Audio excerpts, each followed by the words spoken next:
اللہ کے رسول علیہ الصلوۃ والسلام کی زندگی کو پڑھو. آپ نے احد کے میدان کے اندر اسی دین کے لیے وہ قربانیاں دی. حضرت سیدنا امیر حمزہ رضی اللہ تعالیٰ عنہ جو آپ کے مقدس چچا ہیں, آپ کو شہید کیا گیا, آپ کا کلیجہ نکال کر کے ہندا نے آپ کے کلیجے کو چبایا, آپ کے ناک کان کاٹے گئے, ہاتھ پاؤں کو کاٹ کر کے وہ مکہ کی سرزمین پہ لے گئی. میرے آقا صلی اللہ تعالیٰ علیہ وسلم نے دیکھا تو رو پڑے, اور اللہ کے رسول علیہ السلام کو اپنے چچا کا یہ غم ہمیشہ رہا. جب کئی سالوں کے بعد میں مکہ فتح ہو گیا, حضرت امیر حمزہ کی بیٹی جب آنے لگی تو میرے آقا نے فرمایا کہ ان کی بیٹی کو میرے سامنے نہ آنے دو, مجھے امیر حمزہ پھر یاد آ جاتے ہیں. اللہ کے رسول علیہ السلام نے اپنے چچا کو جو اس حالت میں دیکھا تھا وہ بھی اسی دین کے لیے دیکھا تھا. اور پھر احد کے میدان کے اندر میرے آقا علیہ السلام کے لبہائے مبارک کو زخمی کیا گیا, دندان مبارک کو زخمی کیا گیا, آپ کی پیشانی کو زخمی کیا گیا, اور آپ کے چہرہ اقدس کے اندر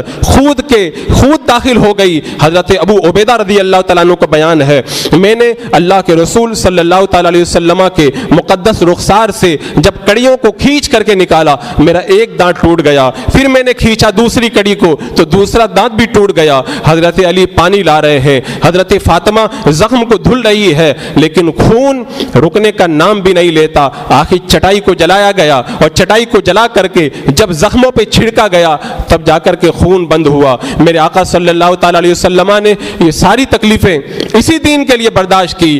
کیا یہ قربانیوں کا یہی مقصد تھا کہ آج ہم دین کو بالکل پسے پشت ڈال دیں اور دین کی کوئی پرواہ نہ کریں؟ عزیزان مکرم, آج ضرورت اس بات کی ہے کہ ہم سیرت طیبہ کو پڑھیں, اور میرے آقا علیہ السلام نے جس دین کے لیے یہ ساری قربانیاں دی ہیں اس دین کو ہم اپنے سینے سے لگائیں اور اس کے اوپر بھرپور طریقے سے عمل کریں. آج جب نماز کی بات آتی ہے تو لوگوں کو جب بارہا سمجھایا جاتا ہے بڑے بہانے بنائے جاتے ہیں. میں پوچھتا ہوں یہ سارے بہانے اور یہ بہانوں کی پوری کتابیں جب دنیا کی بات آتی ہے تو کہاں دفن کر دی جاتی ہے؟ اگر نوکری کے لیے اٹھنا پڑے تو بندہ فجر سے پہلے اٹھنے کے لیے تیار ہے, اور نماز کے لیے بلایا جائے تو فجر سے پہلے اگر اٹھنے کی بات آئے تو ہزار بہانوں کی کتاب ان کے ہاتھوں میں کہاں سے آ جاتی ہے. بس بات اتنی سی ہے, دنیا کی قدر ہماری نگاہوں کے اندر بہت زیادہ ہے, اور دین کو ہم نے پیٹھ کے پیچھے چھوڑ رکھا ہے. اسی لیے دین کی باتیں ہمیں سمجھ میں بھی نہیں آتی, اور اگر ہمیں کوئی سمجھاتا ہے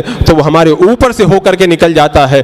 اور جب دینی محفل کے اندر بندہ آتا ہے تو چند منٹ تک بیٹھنے کے لیے وہ تیار نہیں ہوتا, اور سنیما ہال کے اندر 3 گھنٹے گزر جاتے ہیں, وہ کروٹ بھی نہیں بدلتا اور اس کا دل بھی نہیں اچھاٹ ہوتا. بتاؤ آج ہمارے دل کے اندر دین کی کتنی محبت باقی ہے؟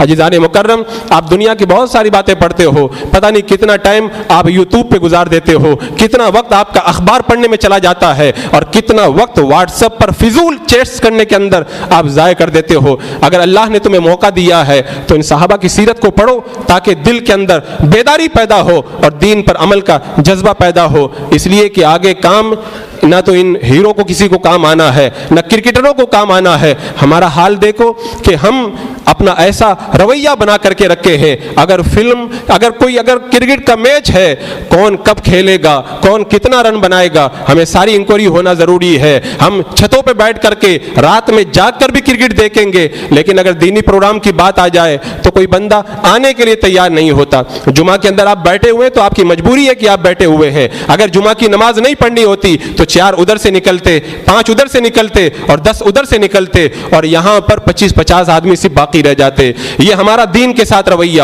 اور دنیا کے ساتھ ہمارا یہ حال ہے کہ ہم سب نیند کو بھی چھوڑ دیتے ہیں, کبھی کبھی دکان بھی بند کر دیتے ہیں, لیکن کرکٹ نہیں چھوڑنا چاہیے. مجھے بتاؤ آگے کیا یہ کرکٹر تمہارے کام آئیں گے؟ کیا ہیرو کام آئیں گے؟ کیا یہ نیتا تمہاری شفاعت کروائیں گے کل قیامت کے میدان میں؟ قبر میں اگر کام آنا ہے تو اللہ کے رسول علیہ السلام ہی کو کام آنا ہے. اگر حوض کوثر کے اوپر کوئی اگر ہماری پیاس بجھائے گا تو اللہ کے رسول علیہ السلام ہی پیاس بجھائیں گے.